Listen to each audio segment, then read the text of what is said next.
Hi James, it's Lando. First of all, I really hope you're well, and I really need a favour from you because after Monaco, I've been missing driving around in a Golf livery car, and I was kind of hoping and wondering if you'd be able to drive another Golf livery car down to Goodwood Festival of Speed for me. If so, let me know. Thank you very much.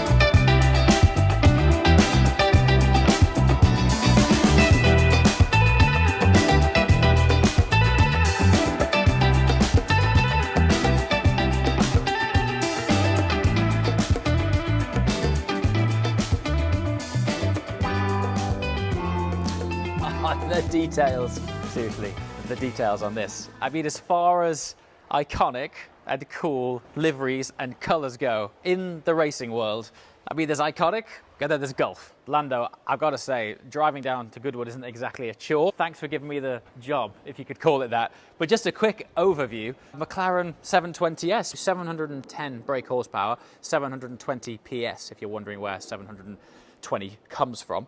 I remember when this car launched, one of the most controversial things was the aesthetic of the headlight. In true McLaren form, they're actually functional. What I mean by that is they channel air. They are cooling headlights. Behind here, you'll notice my hands go literally inside. I can touch my hands behind this light bar, and this directs air straight into radiators, which sit right behind these lights. So not only are they iconically shaped, they're actually functional headlights.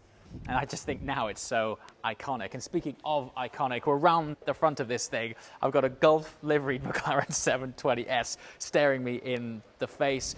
And I think what's magical about this partnership, it goes back. I think it's around about 1968, actually. For me, anyway, it was the most iconic image I have growing up is a poster on my wall of the McLaren F1 GTR from the endurance racing in the 90s. I can't separate this away from that car. They just so happen to have a Golf F1 in there. It's just so special. Now I want to draw your attention to some of these details because in true MSO fashion, which is McLaren Special Operations, these guys develop the options which aren't on the options list. So you'd be forgiven for thinking that this was a sticker or vinyl, but that is actually painted onto the matte carbon sill of the McLaren 720S. Don't forget, this is based around a carbon fibre tub. It's got a 4-litre turbocharged V8, developing 710 horsepower. Yeah, it's just a beautiful thing. Now then, details, the interior on this. Check this out.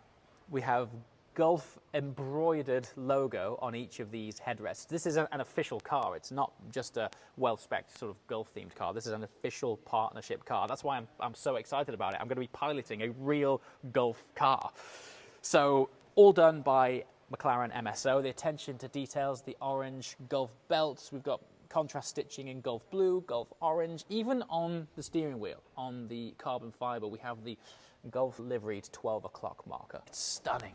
And then, around here, what I find fascinating about this brand is you could take that segment of colour right there, just those 3 stripes. You could show it to any petrol head, anywhere in the world, and they'd probably know who it is, which is incredible, isn't it? I don't think any lubricant brand has got this much impact in the world of racing. It's super cool. Now then, while I'm around here, come and check out the wheels because there's some intricate details on here too. So the exterior of the wheel trimmed in Golf orange, as are the brake calipers as well, which are pinching tightly on the carbon ceramic brakes. Anyway, we do ultimately have to drop this off to Lando Norris. Can't believe those words are coming out of my mouth. But before we take this thing for a drive, there's just one more thing specifically designed for you. All right, just before we drive off, we've arranged something pretty special for one of you. Now, if you head over to Golf's Instagram, Twitter, Facebook, comment on their merch post, and you could be in with a chance to win this exclusive stuff. Now, when I say exclusive, this merch sold out in 24 hours, and this is the only remaining set. We've got an amazing hoodie. This cap will be signed by none other than Lando Norris himself, and you can adorn your dome with it. And we have this awesome polo, which I could quite do with myself, so I might enter it too. But head over to Golf's social media platforms, read the caption, comment below, best caption wins this gear. And finally, speaking of MSO detail, check out that for a key. Hand painted Gulf livery on your key.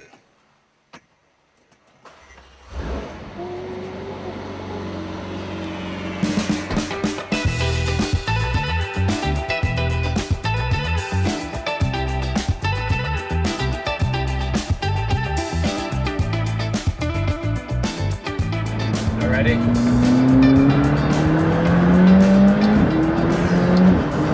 There it is.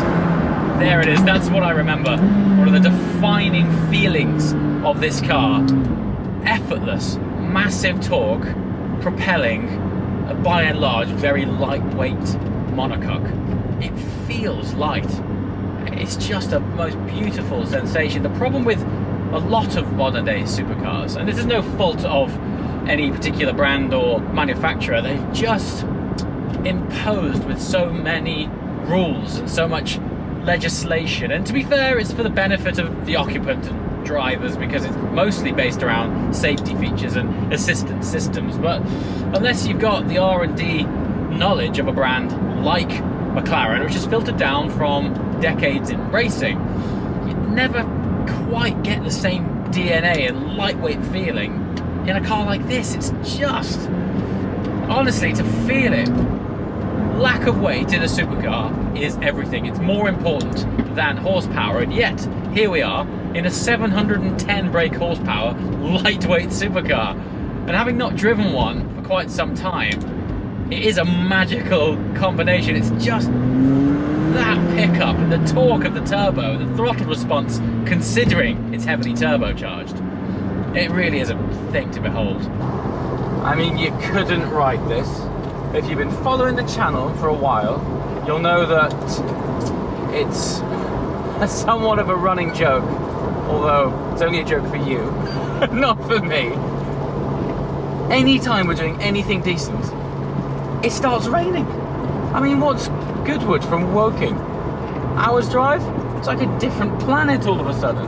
Absolutely tipping it down. Anyway, by coincidence, I'm not sure if any of you guys watched the Monaco Grand Prix this year, but seemingly for one race only so far this season anyway, Gulf applied a full livery to this year's McLaren Formula 1 car. And I actually remember tweeting about it saying, isn't it a shame that the Gulf livery isn't on that car all year round, because it just looks amazing.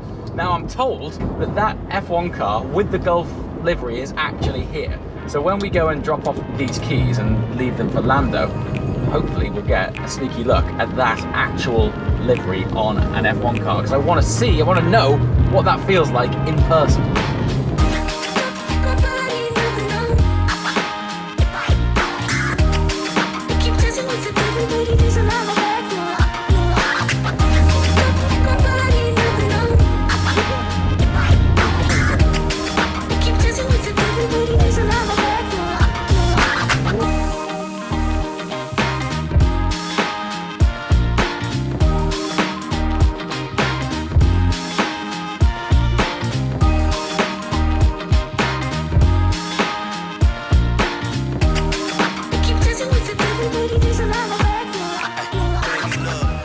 So this is it. This really, for me, is where this journey sort of re-sparked, reignited.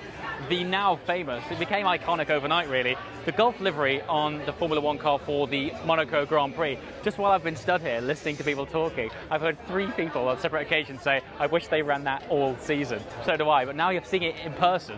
I mean, just look at it. It's so striking. It's one of the most iridescent paint jobs I've seen on an F1 car for some time.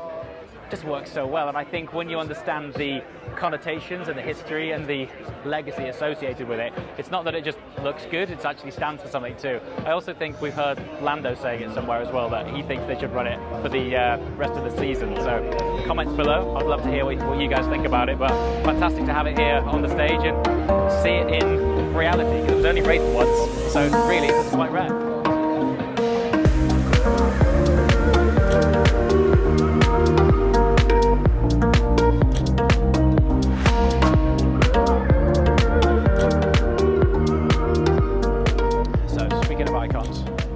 I've just clocked this P1. I haven't seen one in reality in quite a few years.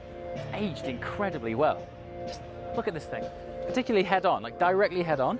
Sculpture of the thing is marvelous. Now, I remember when this thing launched, one of the big halo figures around it was that it would complete a lap of the Nürburgring in under 7 minutes. That's fast even now. When James Hunt was racing a McLaren, his McLaren Formula One car was doing a Nürburgring lap time of around about 7 minutes and 6 seconds. And this came out as a road legal hypercar and did it in a sub 7. This was the car that launched after the 12C. They weren't hanging around. McLaren Automotive exploded onto the scene, launching with a 12C and then jumped straight to a hybrid hypercar. This is the brand new 765 LT. However, not sure if the camera's picking up on it from that distance. This is a complete MSO visual carbon fiber car, which means every single panel on this is exposed carbon.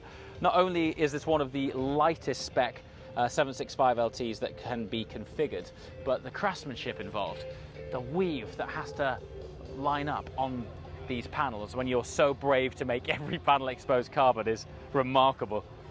Considering we drove down here in a 720S, it would only be right to end on the evolution of that platform, this 765 LT, which hopefully I want to spend some more time in these cars.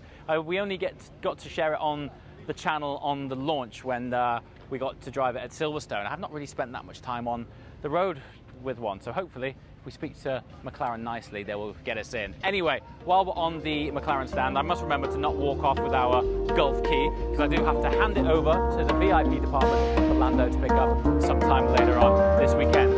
As always,